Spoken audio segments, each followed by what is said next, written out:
welcome to another episode of Unlocking Canada.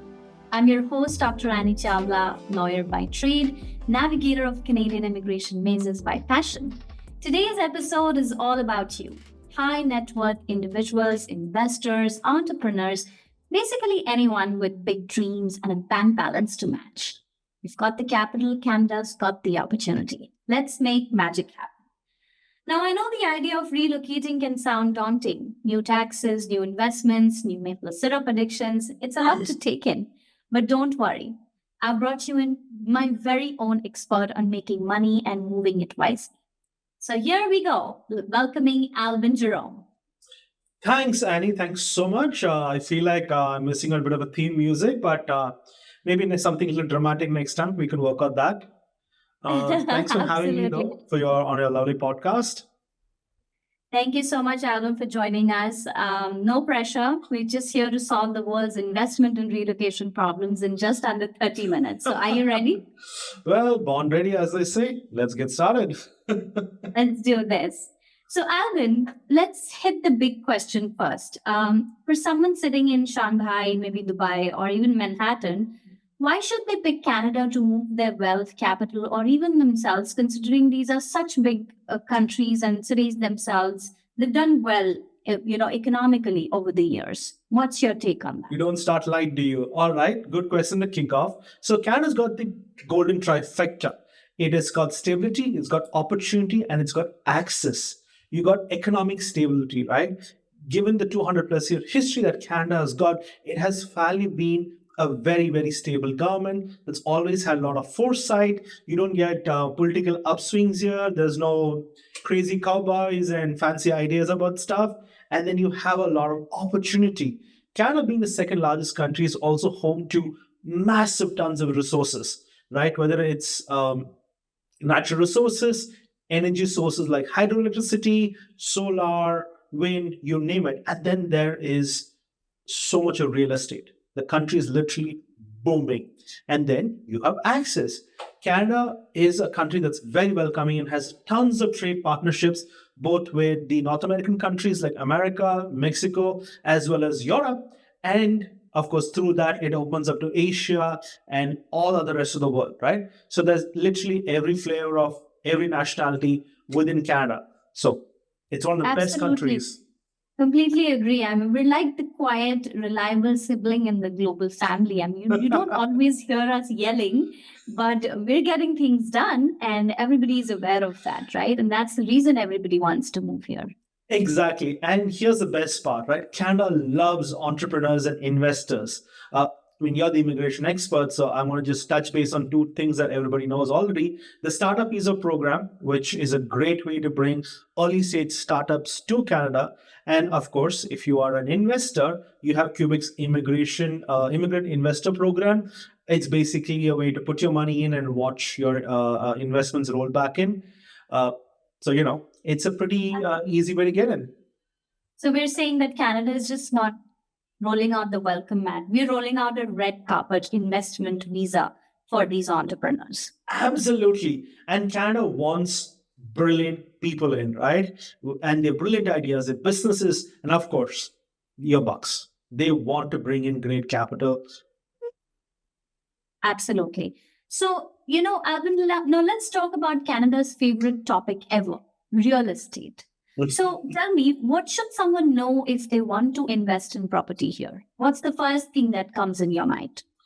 All right. I'm going to be a bit realistic here, right? Canada's property market is a double-edged sword. You have cities like Toronto, Vancouver, Halifax, great cities, but they're also extremely expensive cities for people to go into. The demand is really booming, right? The average price in Toronto, and this is this year, I'm talking for a very modest condo property, could be anywhere between $1.1 million to $1.6 million, right? And then Vancouver, that's more expensive. You're talking anywhere between 1.3 to 1.6, 1.7 easily, and they keep growing up. And for a long time, foreign buyers used to dominate this market. Thankfully, last 2 3 years, the government's kind of made it light. You got to be domestic, you got to be a resident. They've kind of created a barrier for foreign investments in real estate.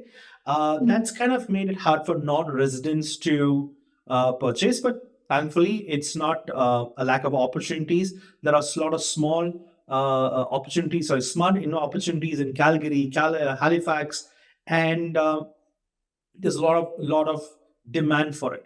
And I think, given the immigration that Canada has been doing successfully the last few decades alone, there's also a housing boom happening. Yes, there's a house shortage, but that's a cycle, right? Yeah. Houses are not like microwaves. They don't just put them on the shelf for 5 years. You need them built as and when you need it. So I think the current crunch is going to come down in the next few years. Then there is also taxes and all of that stuff that kind of blindside people.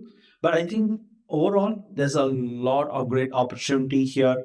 And remember, like I said, if you go from the bigger cities to the smaller cities, I mean, all cities like Golden, Richmond, these cities have population of 5,000, 6,000 people, and the mayors want you to move in there.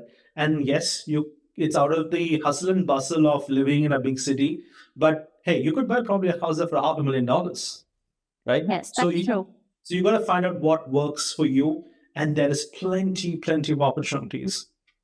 Yeah, I mean, once you put in money into investment and buying a house or maybe an apartment in Toronto, there's massive growth potential. So we'll say that in GTA, the Toronto is the shiny sports car, and in Calgary, if you're going to Calgary, it's the practical SUV that ends up winning the race. Well, I think the Calgarians would prefer to be a truck, but hey, I'm not judging them too much on that. And what about taxes, Alban? I want to hear your take on maybe capital gain taxes and speculation taxes, vacancy taxes. What's your take on that? Well, taxes. Now, this is where I was mentioning earlier, investors get usually blindsided on. Now, there is a 25% tax on rental income for non-residents unless you are filing correctly. Now, for people buying in BC or Ontario, they also face what's called as a 25% speculation tax. Now, this is actually encouragement to become a resident first and then buy property. So Canada is not saying no to property or to foreigners buying property. They just want you to be part of the family first, have a home here, and then buy a house, rather than buy a house and make it into a home, which of course I guess is the very Canadian way of looking at things. Yes, absolutely. So I think it's all about planning and maybe structuring your investments really well. Maybe work with a lawyer. Thank you, Annie. You can work with me and tax advisors to protect your wealth, isn't it? Absolutely. Like I said, you need to know what kind of tax situation is unique to you, right? There could be different factors at play. And unfortunately, as much as taxation is a regulated industry in Canada and most parts of the world, it is also a very personal situation. So it's important you talk to a lawyer like yourself, or you talk to someone who's got tax experience, or someone like me who does wealth management, and then we work out a plan for people who are trying to move their capital to the country, and obviously they don't want to write big fat tax checks. Yes, absolutely. Okay, so let's talk more about the most important people here, and they are the founders, the entrepreneurs, who are not just moving their money, their capital, but the starting businesses in Canada. So why should they care? Like, what are the things that really matter before you take such a huge decision in your life? As entrepreneurs coming to Canada, you mean? Well, here's the good news. Canada loves entrepreneurs. I don't know if you know this, but we started Bell right here. Telephone started in Canada. So did the discovery of making insulin. So did, we are also the home to Elon Musk in one way, right? He's Canadian. So we love entrepreneurs. That's a culture that we have. And Canada loves startups. There's plenty of programs. I know we spoke about earlier about the startup visa, but just in the domestic space, you have plenty of incubators, grants, network support. The Canadian government says, if I can quote them, all right, you have an idea, let's give you a head start. Yeah, so basically, Canada is basically the supportive parent. right? They actually believe in your, even if it's a weird idea or any idea that has just popped up in your head, they will give you the kind of support that entrepreneurs and startups are looking for. Absolutely. And I think that's one thing you gotta agree, right? Canada, because of its very scale in terms of land, there is so many problems and so many invitations to build on clean tech, whether it's AI, whether it is manufacturing. Canada's got so many innovation potential, and we have also the culture that helps Canada to thrive well. If you look at the Waterloo Montreal corridor, that's And literally the corridor where almost all unicorns in Canada have come from. yes, So we have yeah. a very well established system from getting early stage ideas all the way up to unicorn status. And it's pretty much an easy peasy way if you just put in the right idea with the right work and, of course, capital. And we can't forget about the angel investor networks. I mean, there are so many that are doing really, really well, and they back promising ideas. And Canvas is not about opportunity; it's about building something very lasting in the long run. When you're here as an 100%. entrepreneur, Absolutely. See, you got to understand, angel investors play a very crucial niche in the ecosystem, right? And that's why we have almost what a dozen different angel groups just in this country. And the best thing about this is they don't just bring capital; they also bring in advisory, mentorship, and access to a lot of early stage startup, especially if you are new to the country. Like I said, they open doors. all right, Alvin. So let's give our listeners the top three things that they should keep in mind when bringing money to Canada, capital to Canada, and of course themselves.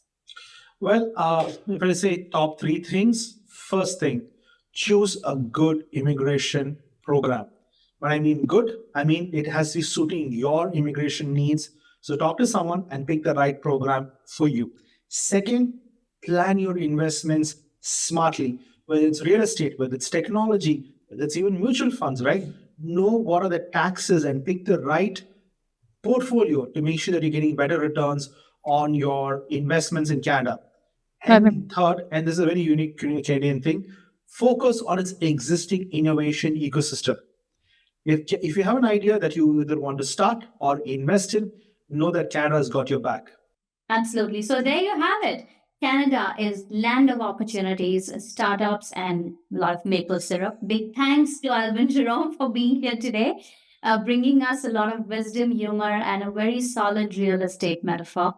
Thank you, Alban, for being here and giving us the time to speak about this important topic. And I Absolutely, promise Annie. I'll bring the theme music next time, for sure. That, Annie, is a promise I'm going to hold you accountable for. And thank you for having me on this podcast. I'm kind of very happy always to come on your show and talk about what great things Canada has in potential. And thank you so much. Thank you for being there, Alvin. And to our listeners, if you've got some questions about bringing your wealth, innovation, or ambitions to Canada, send them our way. Until next time, keep building, keep dreaming, and we'll see you in Canada very, very soon. Take care. Wonderful. Take care, everybody. Bye bye. Bye bye.